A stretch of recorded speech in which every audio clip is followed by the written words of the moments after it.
Salut tout le monde, bienvenue dans ce nouveau tuto. Aujourd'hui, on va retoucher un portrait d'une manière professionnelle. Ça va être un peu plus lent que d'habitude et peut-être un tout petit peu plus compliqué, mais croyez-moi, ça vaut la peine parce qu'au final, le résultat, il est vraiment satisfaisant. En plus, j'ai prévu qu'on va enregistrer toutes les étapes qu'on va faire dans une action, c'est-à-dire la prochaine fois quand vous souhaitez retoucher d'autres photos, il faut tout simplement lancer l'action et vous allez retrouver tous les filtres et tout ce qu'on va faire aujourd'hui. On va commencer, donc je vais recadrer l'image parce que ça arrive que le cadre il n'est pas vraiment bon. On va sur cet outil-là. S'il ne s'affiche pas, donc on fait un clic droit et on va prendre outil recadrage. Déjà, on voit un cadre autour de notre photo et donc dans les outils, il y a la possibilité d'avoir une aide, donc soit règle des tiers. Ça va nous guider pour mieux donc cadrer notre photo. Sinon, il y a spirale d'or, dans certains cas c'est très efficace. Moi je vais choisir nombre d'or, j'aime bien cet outil là. En plus ces points forts là, on va les mettre au niveau des yeux et ça va nous aider vraiment à recadrer comme il faut notre portrait.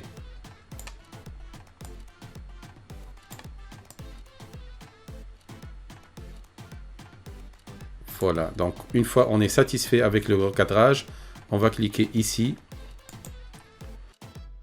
Maintenant, on va commencer à retoucher cette image-là. Je vais zoomer un peu et on va dans Action pour enregistrer les étapes. Donc, on clique ici, on va Action. Si vous ne trouvez pas ça chez vous, c'est pas un problème, on va dans Fenêtre et vous allez cliquer sur Action et vous allez vous retrouver dans cette fenêtre-là. On va cliquer ici pour faire un petit fichier. On va le nommer Retouche portrait par exemple. Et on va cliquer sur plus pour lancer la première action que je vais nommer retouche, tout simplement.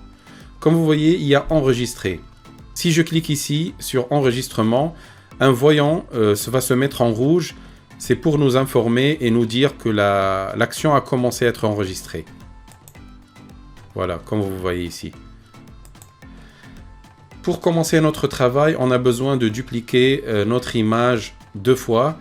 Et on va travailler d'une manière non destructive. Ça veut dire, si on n'est pas satisfait avec les filtres ou les couleurs ou chaque étape qu'on va faire, on peut tout simplement supprimer sans pour autant toucher à notre photo d'origine. Elle restera intacte.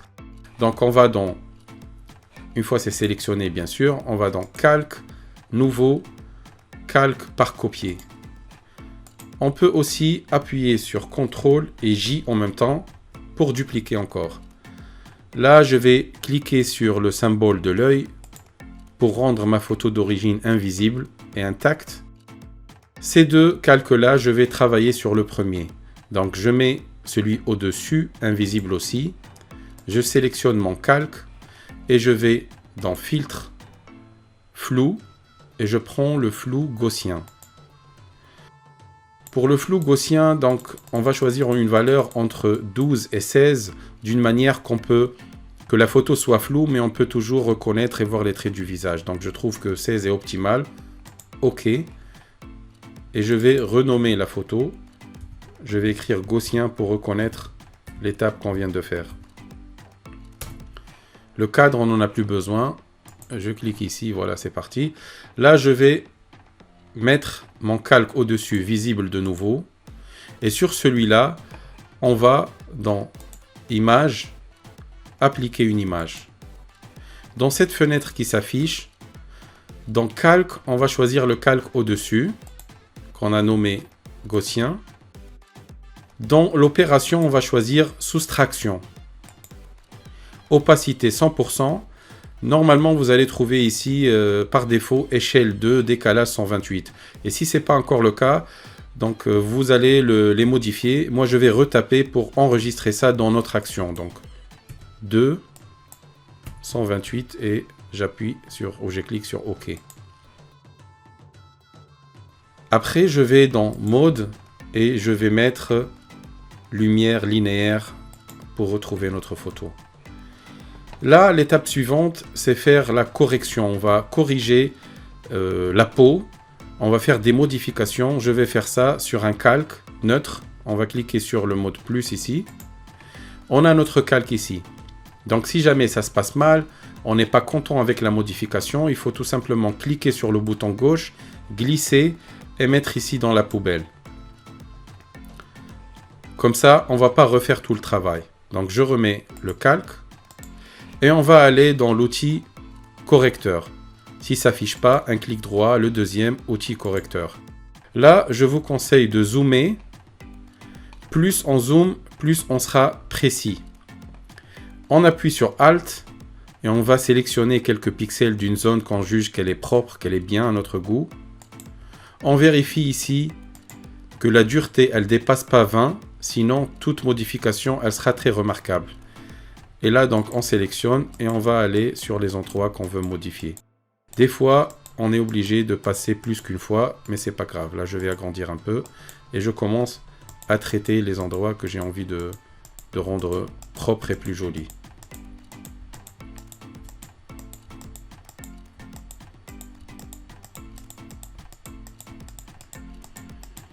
Donc pour se déplacer dans la photo, il faut appuyer sur la barre espace. Comme vous voyez, donc le curseur il devient une petite main et avec le bouton gauche, on peut se déplacer dans l'image. Voilà, donc j'essaye de nettoyer la photo, je fais vite parce que sinon ça va prendre quand même beaucoup de temps et on a envie de voir le résultat final. Par contre, il ne faut pas exagérer à mon goût parce que ça reste toujours une peau d'un être humain, c'est pas une poupée. Et c'est pas bien du tout d'exagérer et qu'elle soit très lisse. Il y a des applications qui font ça. Mais avec Photoshop, donc on a la possibilité d'avoir un résultat plus ou moins naturel. Et c'est ce qu'on souhaite.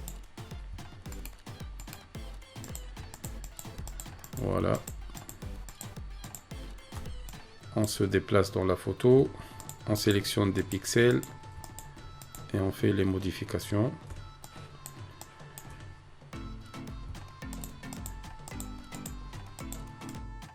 Moi, je vous conseille de prendre votre temps dans cette étape-là, parce que si jamais on passe à une autre étape, on ne pourra plus revenir vers l'arrière et corriger encore. Donc, vaut mieux vraiment le faire maintenant et être précis. Moi, je le fais rapidement, mais je vous conseille de prendre votre temps maintenant.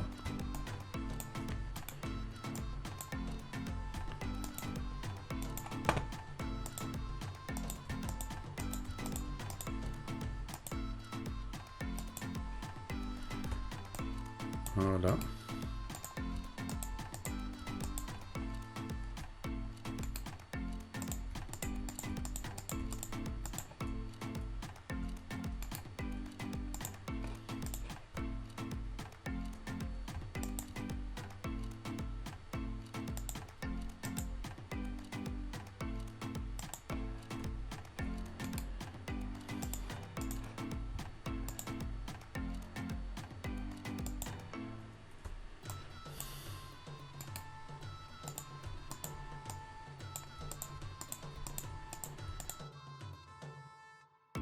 Donc on peut de temps en temps dézoomer un peu et voir là où on est, qu'est-ce qu'on est en train de faire, si on a exagéré ou on a fait une faute.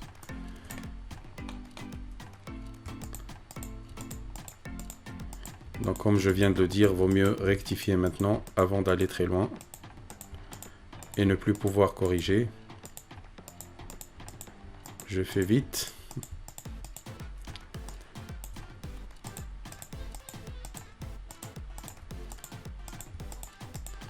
Voilà, donc la peau, elle commence à être beaucoup mieux que tout à l'heure. D'ailleurs, il y a la possibilité de vérifier ça.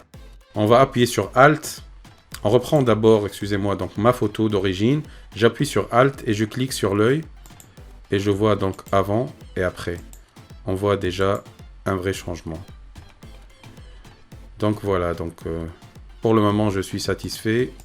Comme j'ai dit, je ne vais pas exagérer.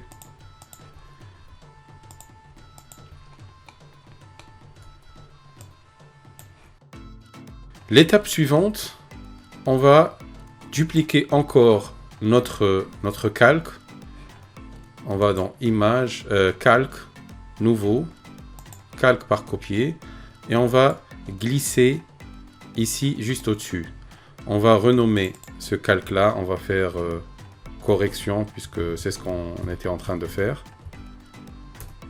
Et pour celui-là, je vais l'appeler structure, parce que c'était la structure de la peau. Voilà. Donc sur ce calque-là, on va faire d'autres modifications. Première étape, on doit le rendre en mode négatif. Donc on va dans Images, Réglages, Négatif. Et là, dans le mode, on clique et on va dans Lumière vive. On va placer un filtre dessus. On va dans Filtre, Divers, Passo. Ici, c'est le même principe, donc ça sera entre 12 et 16. Moi, je trouve que 12 c'est optimal. On clique sur OK. On va mettre un peu de flou. On va dans Filtre, Flou, et on va choisir notre flou gaussien de tout à l'heure. Là, on va se limiter entre 3 et 4. Là, je vais prendre 3. Je clique sur OK. Et là, je vais sur Lumière linéaire. Une fois c'est fait, j'appuie sur Alt et je vais rajouter un masque noir. Sur ce masque-là, on va passer un pinceau blanc. On clique sur le pinceau, on le sélectionne. Si ça ne s'affiche pas, clic droit, outil pinceau. Et il faut que ça soit blanc. Et ici, dans l'opacité, il ne faut pas qu'elle dépasse 20%. Sinon, on aura la peau d'une poupée, ce qu'on ne le souhaite pas. Voilà, donc on va agrandir plus ou moins notre outil. Comme ça, on sélectionne bien notre calque. Je vais zoomer et on va passer légèrement. Voilà, dès qu'on exagère un tout petit peu, on revoit ce qu'on était en train de réparer. Donc on peut reculer CTRL Z ou bien vous pouvez aller sur Image, Édition et annuler l'action que vous venez de faire. Voilà, donc comme vous avez vu, c'est très sensible, il ne faut pas exagérer. Voilà. Cette zone-là, on l'a modifiée tout à l'heure, donc je vais réduire à 10 les modifications. Voilà. Je me remets. C'est pour faire vite et gagner un peu de temps. Là, je réduis la taille.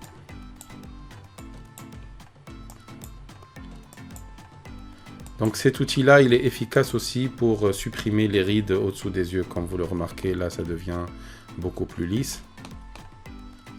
Il y a des coins qu'on n'a pas touché tout à l'heure, donc on peut se permettre d'exagérer un peu. Mais là, on a fait apparaître un point, donc il faut vraiment faire attention à tout ce qu'on fait.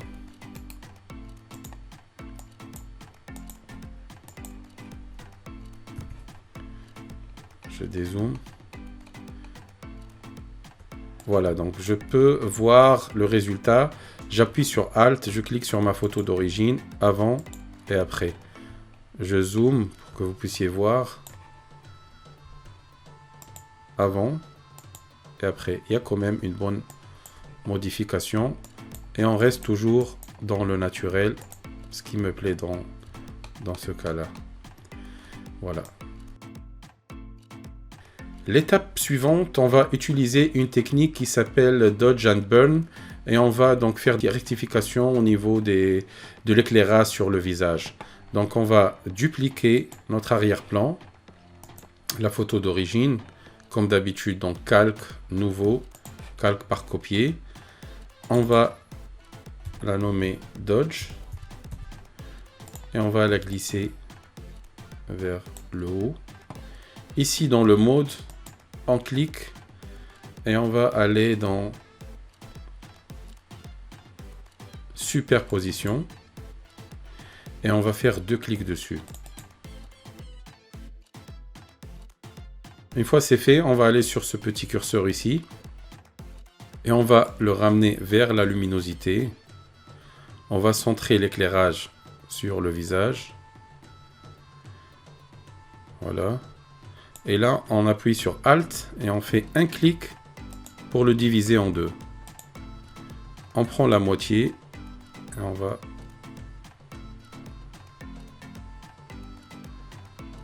essayer d'étaler la lumière sur le visage. Voilà, on fait OK. La deuxième chose, ou le calque suivant, c'est on appuie ici, calque nouveau, calque par copier, et on va renommer ça. On va l'appeler Burn. On va le déplacer pour le mettre juste au-dessus. Et ici, on va choisir Produit. Et on va faire 2 clics dessus. Là, on vient du sens opposé.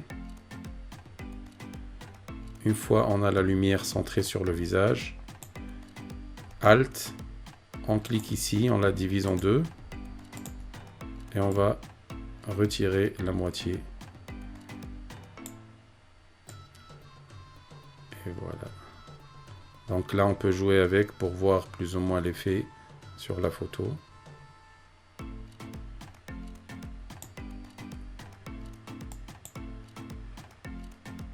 Voilà, donc ce qu'on peut faire maintenant, c'est mettre ces deux calques Dodge and Burn dans un seul groupe. Donc on va cliquer sur le premier, on appuie sur CTRL, on clique sur le deuxième, et on fait un clic droit, et on va dans Groupe d'après les calques.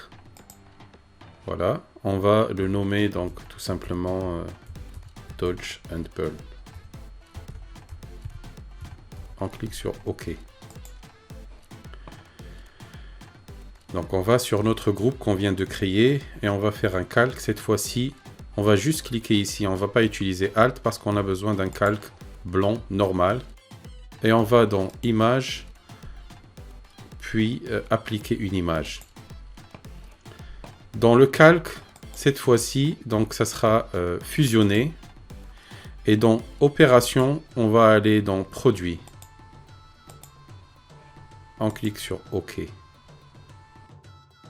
Voilà, donc là, on a notre modification. On peut toujours, bien sûr, aller sur Opacité et réduire un peu donc l'effet. Ou bien l'ouvrir et aller sur les calques. On va sur Dodge, par exemple. 2 clics. Et on peut faire une petite modification et voir l'effet. Je vais réduire un peu. Et je vais sur Burn.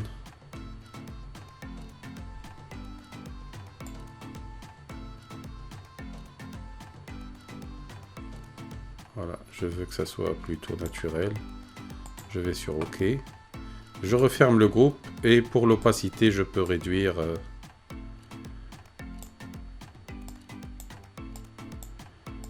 voilà, à 70. Voilà, donc on va zoomer, appuyer sur Alt, cliquer pour voir avant et après. Donc c'est plus ou moins le résultat. On l'a fait rapidement, mais je trouve que c'est pas mal. Je peux réduire un peu l'opacité pour avoir une teinte plus ou moins normale, pas trop rougeâtre. Voilà, donc avant et après. Une fois on est satisfait, on va dans notre action et on va faire stop pour que toutes les étapes soient enregistrées. Là, on va voir si on peut utiliser donc notre action sur une autre photo. J'ai prévu ça, donc un autre portrait. Voilà, donc on a notre portrait ici qui est sélectionné et on va appuyer sur action ou bien on va aller dans action. Voilà, donc retouche portrait, on l'ouvre, on appuie sur retouche et on appuie sur play.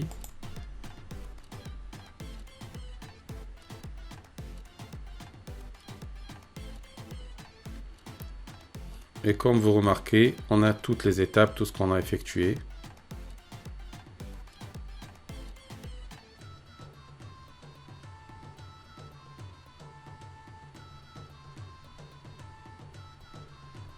Voilà, donc tout simplement, il faut aller sur correction pour corriger par exemple les tâches et aller donc dans toutes les étapes pour faire les modifications qu'on a fait tout à l'heure.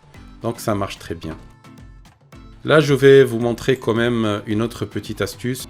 Je reviens sur ma photo qui est faite. Je vais sélectionner tous les calques. Donc je clique sur le premier. J'appuie sur Shift et sur l'avant-dernier. On ne va pas toucher à notre photo d'origine. Et on va sur Calque, fusionner les calques. Là, on a un calque fusionné qui comprend tous les calques, tout ce qu'on a fait depuis tout à l'heure. Je fais un clic droit et on va le convertir en objet dynamique. Et on remarque qu'il y a un petit symbole ici qui s'affiche pour dire que notre photo est un objet dynamique en ce moment, sur lequel on peut faire des modifications et utiliser d'autres filtres particuliers. Là, on va aller dans Filtre et on va choisir Fluidité. Cette fenêtre qui s'affiche avec plein de paramètres. Et ici, on va s'intéresser au symbole là, l'outil visage. Et là, il y a la possibilité de faire des modifications sur le visage lui-même. Donc, si on clique ici, par exemple, on peut modifier le nez. Donc, on peut faire bouger dans un sens ou un autre. Donc, je vais zoomer pour mieux voir. Voilà. Là, je vous conseille de ne pas vraiment abuser parce que ça se remarque tout de suite et ça donne l'air bizarre. Mais je vous montre c'est quoi la possibilité. Donc, on peut, par exemple, augmenter un peu le nez, le descendre. Le visage en lui-même, on peut par exemple le rendre plus fin. Le front, le menton aussi. Donc voilà, les yeux, il y a la possibilité de les agrandir, les ouvrir un peu plus. Voilà, il ne faut pas exagérer. L'autre œil, pas forcément avoir le même chiffre, mais il faut que ça a l'air réciproque. Adéquat. Voilà, pour la bouche, on peut réduire un peu les lèvres et tout. Moi, je préfère lui faire un petit joli sourire en disant qu'elle est satisfaite avec ce tuto-là. Et il y a toujours la possibilité d'avoir un aperçu. Cliquez ici et voir avant et après. On peut donc faire bouger un tout petit peu les yeux. On va les soulever pour avoir donc une autre allure.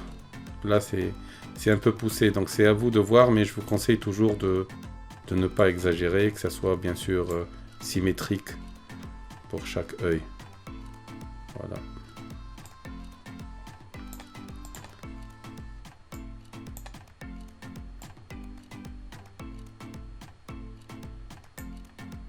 Voilà.